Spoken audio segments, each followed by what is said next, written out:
Sinulit na nga namin yung bakasyon ni Mr. Mga Mare, kaya naman for today's video, nandito kami sa Tagaytay Sky Ranch, Day. Talagang ginala ko na si Mr. ng bonggang bongga, Day, para naman kahit papano ay marilax yung utak niya. Sobrang stress kasi ito si Mr. lately, Day, sa trabaho niya, kaya deserve niya talagang igala. Pero syempre, bago yan mga Mare kong masikip at maluwang, ayan, late na kaming gumayak, Day, kasi itong pagtagaytay namin ngayon, wala talaga to sa plano. Talaga namang biglaan lang to, Day, kasi ang plano kasi namin dapat mag-iilog kami, Day. Kasi nga 'di ba galing kaming Tanay nag-camping. So kinabukasan sana nun mag-iilog kami sa Bulacan DRT, Day. Hindi natuloy yung ilog namin mga Mare kasi yung contact ko doon si Ate Len kakagaling lang doon. Tapos si Jedrick, si Mura, lasing, si Mark lasing. So hindi kami nakagora doon, Day, nakakaloka. So yun talaga ang plano namin, Day. Kaya itong pagtagaytay namin wala talaga to sa plano for today's video. So hindi ko carry mag-drive ng patagaytay mga Mare. Or kaya ko naman kaso lang sobrang napapagod talaga ako, Day, at hindi na ako nag-i-enjoy sa mga gala namin kapag ako ang mag-drive. Kaya naman nag-hire na talaga ako ng driver, Day, para naman kahit paano makarelax-relax yung malahart ibang hilista kong katawan, no? Sana all my driver. Charot. Anong oras na kami gumayak doon sa Maynila, Day? Mga 2 p.m. So ang dating namin dito sa Tagaytay mga 4 p.m. na. So gusto kong mag-Sky Ranch mga Mare kasi gusto kong matry yung Carton Bill. Kaya eto, dito kami dumiretso sa Sky Ranch mga Mare kung masikip at maluwang. Kaso, nasad talaga ako ng bonggang pagkasad talaga at pagkadismaya dito sa Sky Ranch, Day. Kasi yung Carton Bill para nila mga Mare under renovation. Nakakaloka, wrong timing talaga. Yung pa naman talaga yung pinunta ko dito, Day, kasi gusto ko yung mag-slide ako ng mahaba si OA. Sobrang excited talaga ako, Day, kasi nung nalaman ko na wala pala, ay naku, Day, parang gusto ko nang umuwi. Charot, si OA. So anyways, nung nalaman ko na wala pala talaga, so wala tayong magagawa. Dito na tayo, nakapagbayad na tayo ng entrance kasi dyan ko pa tinanong nung sa guard so kung saan kukuha ng ticket doon para sa card ng bill na yun. So wala daw talaga, renovation siya. So nandito na tayo, mag-enjoy na lang tayo at mag-rides na lang tayo dito sa Tagaytay. Although hindi talaga ako nag-rides, Day, kahit bigyan po ako 1,000,000, hindi talaga ako sasakay. Tapos eto, nakita ko yung kampo ni Milipicent, Day, Diyos mio, Marimar, nakikita ko yun sa, alam mo yung palabas ni Milipicent na yung mga ugat-ugat sa puno-puno, ayan, kampo niya yan, di ba? Pero sabi ni Mr. hindi daw yan. So ayun, napagod na siya, umuwi tuloy siya, Day, nakakaloka.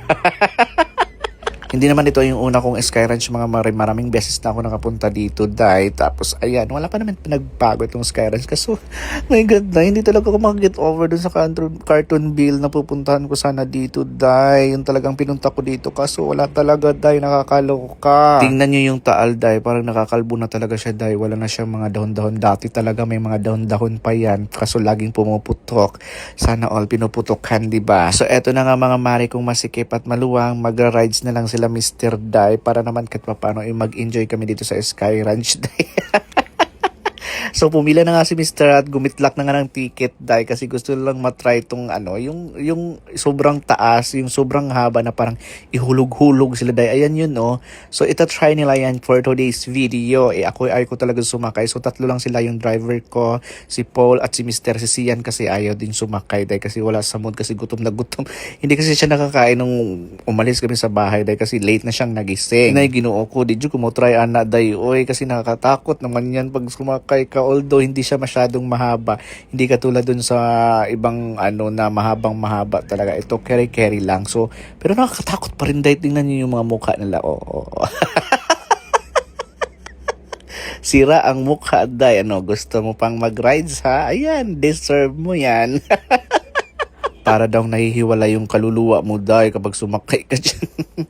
Ano pa kaya dun sa Vikings, Day? Na-try ko dati dun sa sa Star City sa Vikings. Ay nako, kaya hindi ko na talaga uulitin, Day. Diyos mio, Marimar, kahit bigyan mo pa ako ng milyon dyan, hindi talaga ako ulitin. Wes, asan yung 1,000,000? Tatanggapin mo. Yun na yun, mga 5 minutes lang talaga. Yung 150 mo, 5 minutes lang. So kumusta ha? Kumusta yung experience dyan for today's video? So hindi pa nakontento ang mga bakla, Day, kasi gusto na lang sumakay ng Ferris wheel. Kaso ayaw ni Mr. Sian gustong sumakay ng Ferris wheel kaso wala siyang kasama kaya hindi na lang. So nag-decide sila na mag-zipline na lang. O diba, talagang adventurous tong Mr. ko. So sila pa din tatlo, Day, kasi sila lang yung hindi takot. Kasi ako talaga takot talaga ako at si Sian takot din. So sila lang tatlo ni Mr. yung driver ko at si Paul. Diyos ko, Mio Marimar, ayoko talaga niyan, day. Parang natatakot ako. Although nakapag-zipline naman ako sa Batangas din, sa may mataas na kahoy ba yun, sa La Virginia Resort. Before pa, 2015 pa yun, na-try ko yun. Kaya hindi ko na talaga inuulit yung mga ganyang bagay, day. Kasi na-experience ko na talaga at grabe, sobrang takot talaga na para bang, what if mahulog ka? E di makremate ka talaga ng maaga.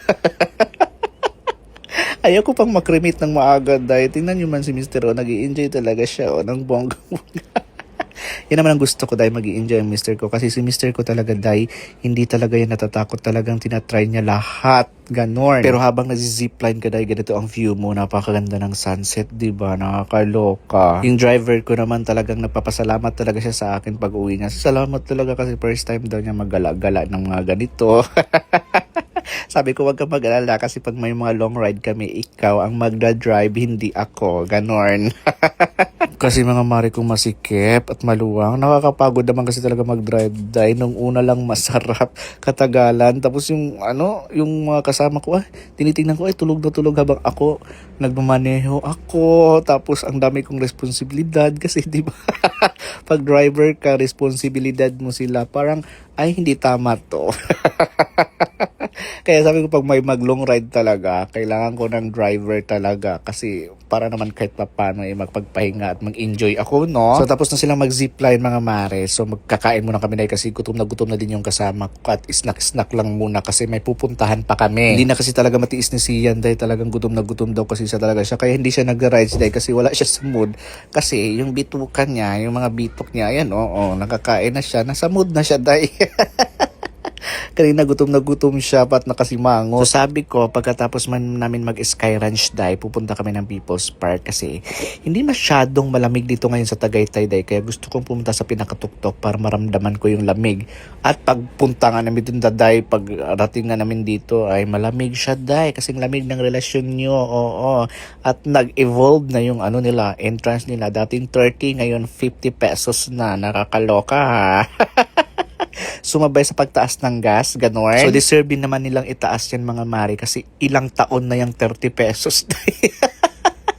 Noon pa man, nung unang Tagaytay ko dito, ilang taon na yun, siguro mga 10 years ago, 30 pesos na yan, day. So ngayon lang kung naabutan yung 50 pesos na yan, deserve nilang magtaas mga mare para naman kahit paano yung mga maintenance, nila, ma-maintain nila, ganon. Every time na pumupunta ako dito sa Tagaytay, day, humihiling talaga ako dito sa nila, day, sa grotto nila kasi parang feeling ko lahat ng hiling ko dito natutupad, day. So, syempre, sa kasabay ng hiling mo, day, magtrabaho ka din ng maigi. Hindi yung hihiling ka lang tapos maghihintay ka.